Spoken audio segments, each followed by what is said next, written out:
Hey everybody, how are we tonight? Chef Gibby here. We're gonna be doing a very special presentation. We're gonna talk a lot about preferreds in the room, and become really good friends while I was in California with Ken Winans, who is probably one of the best preferred people in the world, I guess, if we're gonna do something around preferred. So let's go ahead and kind of get started. I want to read our legal disclaimer, so let's do that. Today's demonstration is designed to instruct you on using MetaStock and the accompanying software plugins. It's not a recommendation to buy or sell, but rather guidelines to interpreting and using specific indicators in software. The information, software, and techniques presented today should only be used by investors who are aware of the risk inherent in trading. MetaStock should have no liability for any investment decisions based on the use of the software, any trading strategies, or any information provided in connection with the company. Okay, got that out of the way. Ken is somebody I feel like I'm lucky to have met. We worked very, very close on this project. He is up in Marin County, which was really close to where I actually worked and lived in California. He is, I would call him, and he might disagree, but I would call him one of the eminent experts on preferred trade. He's written a couple of books. One of them is a very nice investment atlas, and I'd recommend you get that and put it on your coffee table. It's pretty cool. And so he's going to come in. We've been working on a little bit of a project around preferreds. He's going to come in and talk a little bit about it, and I'm going to turn the floor over to him right now. Ken? Thank you, Jeff, and thank you, gentlemen, for joining us tonight. And as Jeff said, it is very unique to have a talk about technical analysis and technical software with something like preferred stocks. I many times find people put preferred somewhere between CDs and T-bills, and of course I'm joking, but it is funny how very little time and effort has been spent on this security, and yet, as I'll show you through the presentation, I believe it to be one of the real unpolished gems out there, even to this day.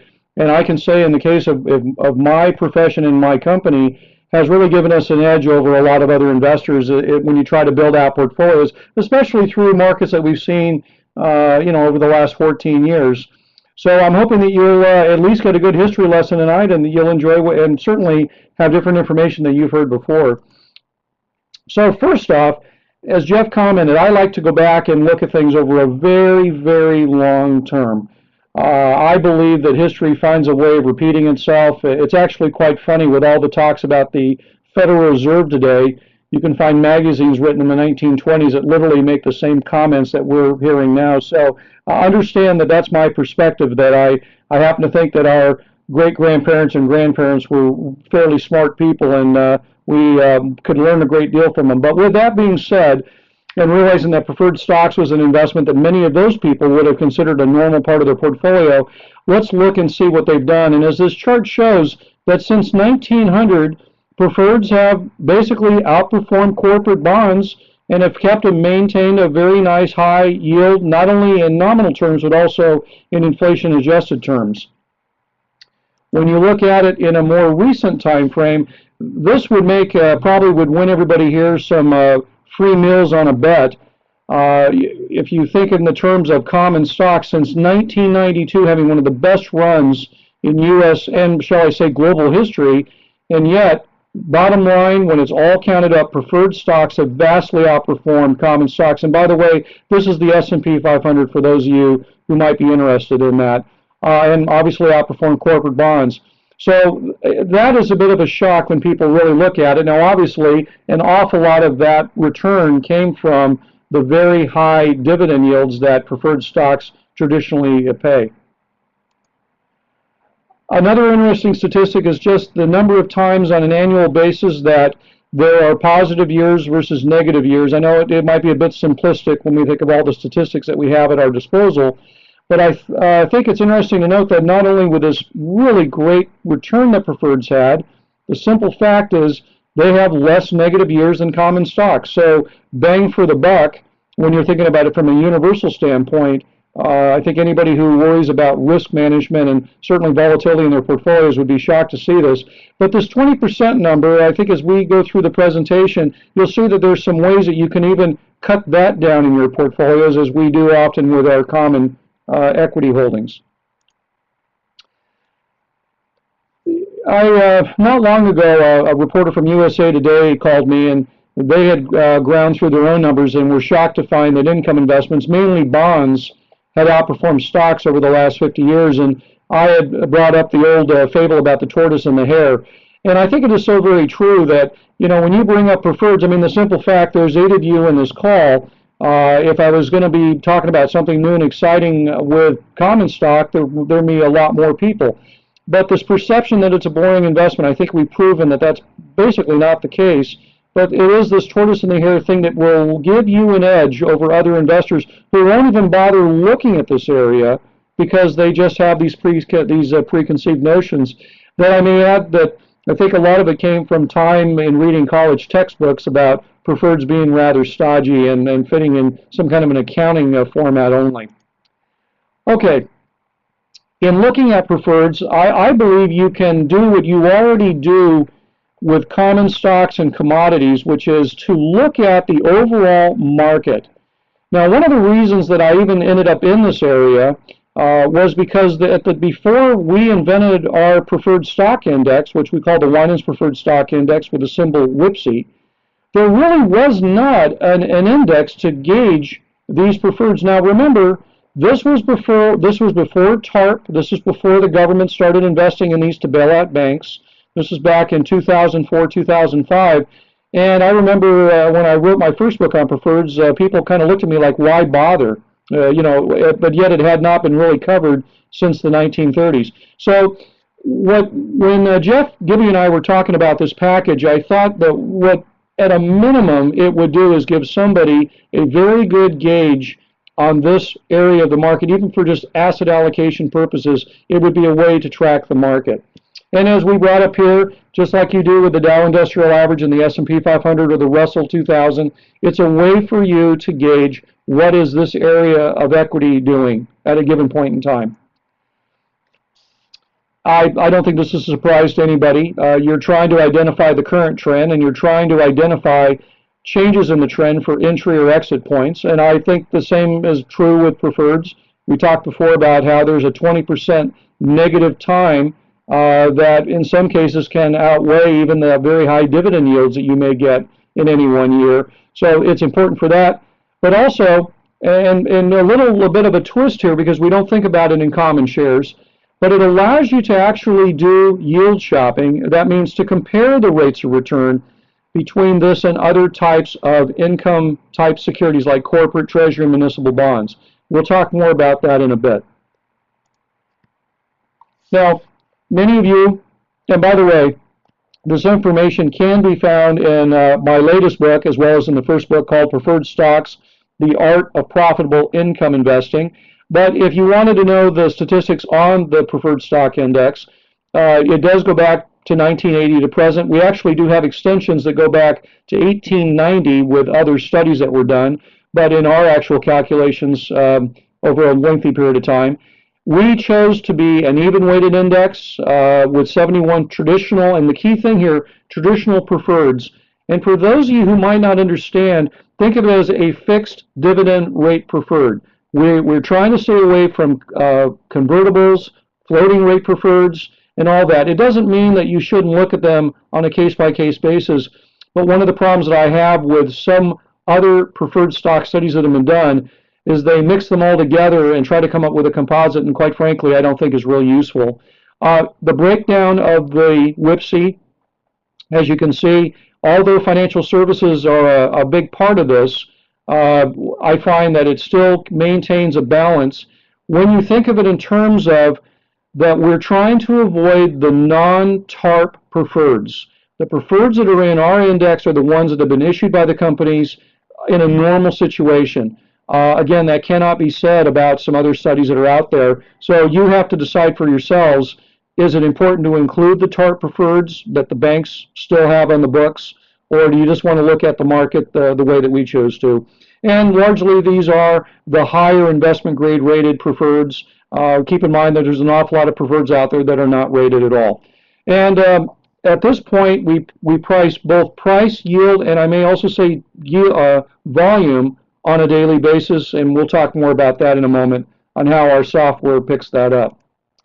Now, something that might all surprise you, and I was certainly surprised when we first put it together, was, you know, a lot of times when you're playing around with compiling studies, of course you're looking for trend. Is something useful from identifying trends? Does it trend nicely?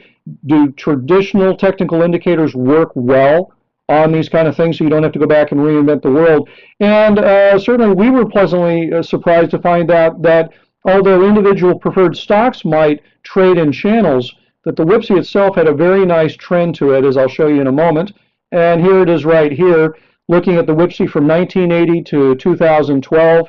The top chart is price, the bottom chart is yield, which again I'll talk more about in a moment of why you need to track both of them.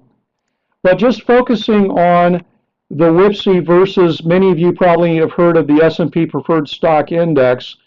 Just keep in mind, although I think our index is better, for the biggest reason that we have data going back to 1980 and that we include price, volume, and yield data, the simple fact that the S&P Preferred Stock Index doesn't go back before 2003, I think can lead you to some bad conclusions if you in fact do long-term market studies.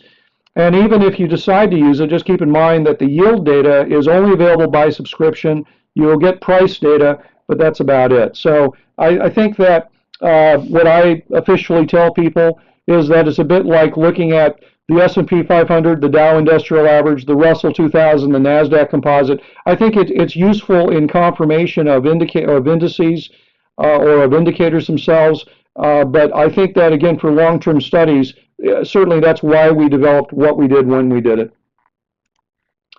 Now, here is just putting a simple moving average band. By the way, it is the 200-day moving average over the WPSI price. You'll see that it's very clean. As somebody who likes to use the 200-day in a lot of my long-term base research, although I think there's a lot of other things you can use to help clean it up, I love the fact that it was very effective of giving you a strong sell signal, certainly in 2007, and giving you a very good entry signal in 2009. And again, there have been some whipsaws along the way, but the simple fact is that it is, from my standpoint, a pretty good start in what you can use a lot of other MetaStock indicators to hone your own analysis. You all know this, the interpretation of crossings in the 200-day. I believe in just using the actual index with the moving average itself, but I don't think this is a big surprise to anybody. Very traditional, conventional interpretations of these indicators I find to be very useful on the WPSI as you would use on any other market indice. The results were very interesting on just this one indicator. There were 9 new signals for a new downtrend, 9 signals for new uptrends. As you can see, an 88% accuracy rate with no other confirmation, I think is quite impressive. I was very surprised, and when I first saw these numbers, it was a bit foretelling. But I think that it certainly fits the bill for a win-loss ratio. The only thing, for any of you doing time analysis, I would have you pay attention to the bottom statistic there. Very tough. I mean, there was a wide range between signals. So be somewhat careful on trying to do that. And by all means, if you find any real interesting studies, please send them my way. I'd love to see what you all come up with in using this work as well. Now, when Jeff and I started talking about this thing, there were several things we had to overcome. One of them was that the simple fact that we were going to have a tough time getting this data into the Reuters database. So we had to come up with a downloader that would allow us to provide a technician with the proper data to make meaningful comparisons. So the downloader that comes with the package basically includes the price, volume, yield. It also provides you with the ratio comparisons to the Dow Jones Corporate Bond Index, which you already have in any of your subscriptions with MetaStock. And I think it's important to note that this is a lifetime download. We're not going to nickel and dime you every year. It's more, certainly, if you wanted to go with any other studies, if any of you have priced lately a Bloomberg terminal, the name of the game seems to be to nickel and dime people. We just don't believe in doing that. It's a better way to do it, the way we're doing it. Now, the WIPSI chart, magnified with the 200-day, and then of course we put the price and yield in here. But you'll notice the bar at the bottom, which is going to be very important when we go to some investment studies on individual preferred stocks. Notice that it's a very nice, appealing visual aid to say, hey, we're above or below the 200-day moving average on the WIPSI, and you don't have to go back and forth between this chart and your individual stocks to see what's going on. I also find it useful, even though I didn't put it in this add-on, but I've done an awful lot of studies on the preferred stock market actually being a leading indicator to the common stock market turning south. And although it's for a later discussion, just 2007 alone, the WIPSI had turned below its 200-day very convincingly, probably 60 days prior to the Dow and the S&P 500 turning south. So again, it's something that right from the get-go, if you used it for nothing else, it could be a useful leading indicator. Now, with the WIPSI, you also get the expert advisor, and as it says here, it will display your current trend in the preferred stock market itself, and it will show the bullish, bearish, sideways patterns that you were used to looking at. So again, I bring up this bar down here at the bottom that's very, very important that we'll use going forward. Okay, commentary. If you ever do find yourself not wanting to go through a book or a manual, just as you do with other MetaStock add-ons, we do try to give you the data very quickly of what you're looking at. Certainly you can cut it and paste it when you need it, but it's all there for you if you're forgetting things as you move along. Looking ahead at what I actually think is one of the more useful parts of this add-on are looking at this in light of individual preferreds. Now, do keep this in mind for those of you who are new to this. Preferred stocks, although they are callable, most of them trade in perpetuity. And their default price or their issue price is $25 a share, unlike common, which your guess is as good as mine of whatever a beginning price would be. And also, since we're focused on fixed dividend yields, you have two very important pieces of information that allow you to make direct comparisons very easily of a preferred stock on a yield basis, as well as comparing it to the overall preferred stock market. So if you were to look at and download a preferred stock off of the Reuters database right now, this is what you get. You get the typical preferred stock, which looks like a very gappy, illiquid stock. By the way, many of those gaps are from dividends being paid, so that's something to read later in the book. And obviously the volume. What we try to do with this add-on was to give you the added information to make quicker decisions, which is right here. I know it's a little hard to see, but what you have is right here the yield part of this stock. Here's the stock itself. Here's the actual dividend yield. And I know it's a little distortive right here, and I'll talk in a moment about the V patterns that I find typically occur with income-type securities. But you do not have to pull out a calculator in the middle of a very busy trading day looking at 10 to 20 different types of candidates. You have the data all right here, and if you take the normal little crosshair indicator, it gives you that data. Down here you have volume, and as I mentioned before about the bar, again, you do not have to go back and remember what's going on with the market indices, the WIPSI itself. You're looking at it like right here. Obviously, the WIPSI was above its 200-day moving average. The red area is when it's below its 200-day moving average.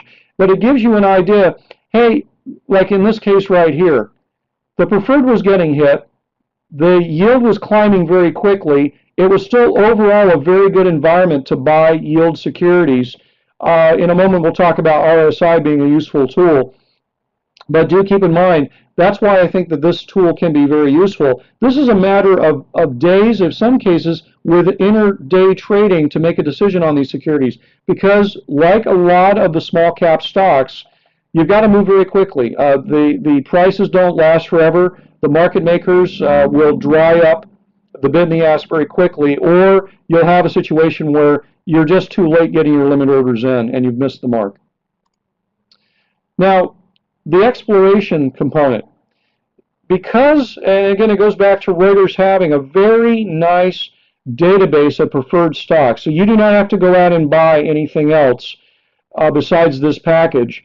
You have the Reuters data on, I believe it's about 300 individual preferred securities.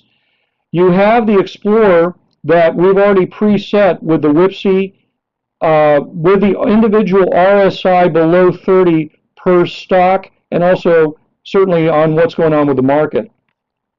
So it will come up with a very nice group of stocks that you can look at and decide, do you want to step into them? And as we talked about right here, I know that when I went through the CMT, it was often stated that V patterns on stocks are very uncommon. Don't waste your time looking for them. Is exactly not true on preferred stocks, gentlemen. I find it's actually the prevailing pattern because the dividend yields are just so high and so compelling. These patterns are obviously a great opportunity for trading. I know that many people don't think of preferreds as a great trading vehicle. I do not agree with that. If you end up making a bad trade, you're paid a lot of money in dividend yield to wait to try to work it out. But also, just the pops can be phenomenal unto themselves, a bit like options. They move very, very quickly.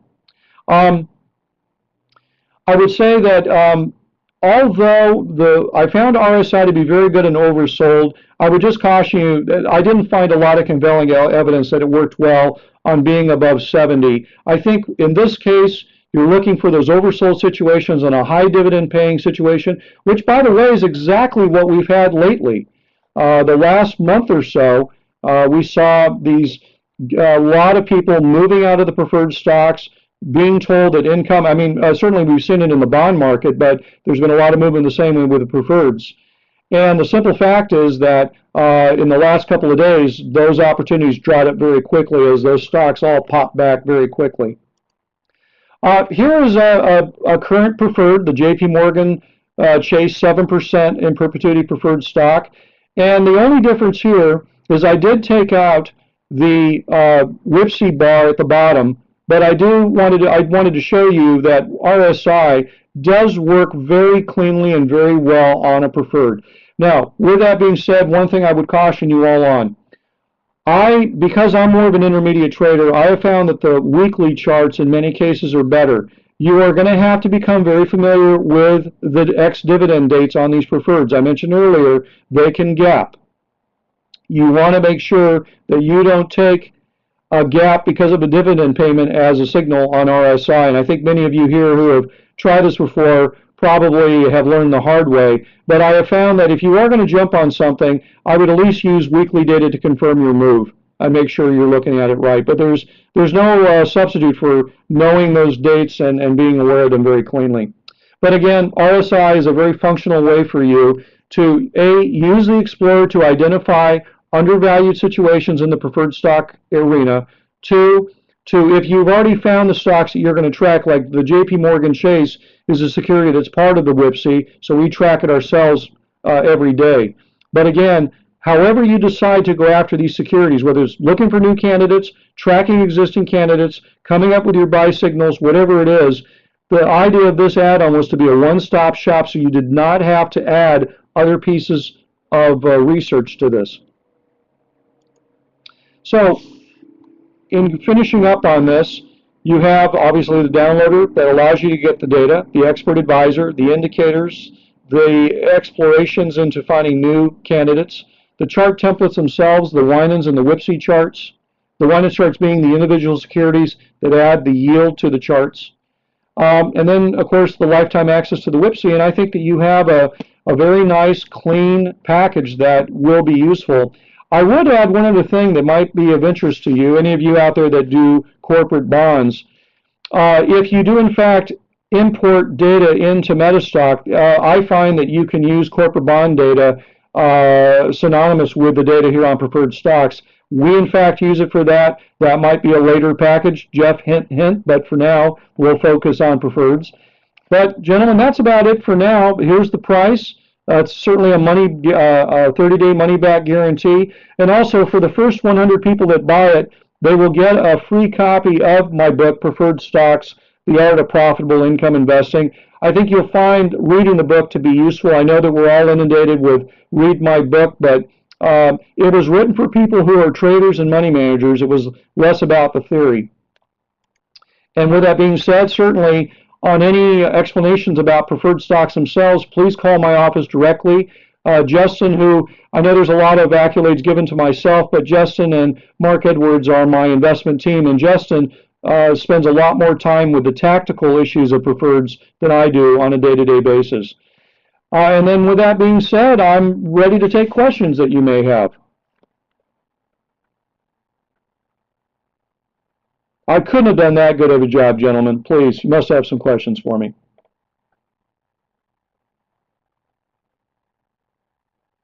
Any questions? Jeff, how about you? Do you have any questions?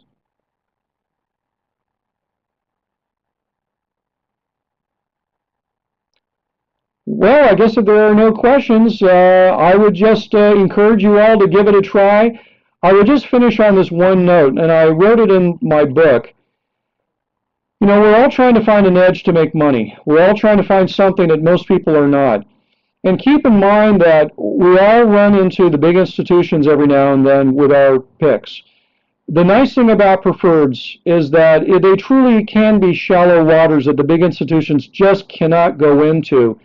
If you are looking for an edge in your portfolio, whether it is a trading edge, whether it is you are getting older and you want to add income securities into your portfolio, certainly what we found in our book is that a blend of preferreds, corporate bonds, again, whether you use ETFs or you're using direct securities, that they vastly outperform an income portfolio of corporate bonds by itself. Whatever your reasons may be, I would encourage you to try this package for 30 days. Again, if you don't like it, no harm, no foul, but I think you'll find it will give you that edge into those shallow waters, as many of you find at play more thinly traded common stocks or commodities. So with that being said, Jeff, is there anything else I need to cover? Oh, Jerry has a question. Jerry, I believe it does work with the non-professional version of MetaStock. Jeff, what are your thoughts on that?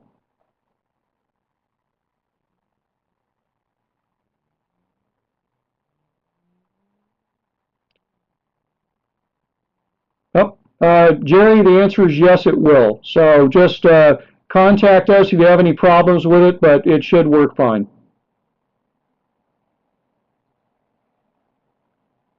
Any other questions?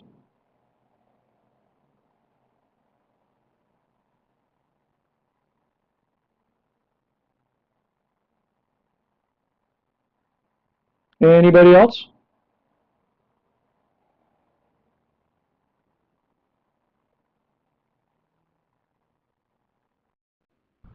I think that's it then. Well, gentlemen, good hunting in the preferred world, and as I said, feel free to email me or call me directly with any questions or interests you may have with this. And Jeff, again, thank you MetaStock for taking a stab at this new exciting area. Thanks for coming in, Ken. We appreciate you having you. Sorry, I had a little bit, my mic was unplugged, so I had a little bit of a problem there. But thanks for coming.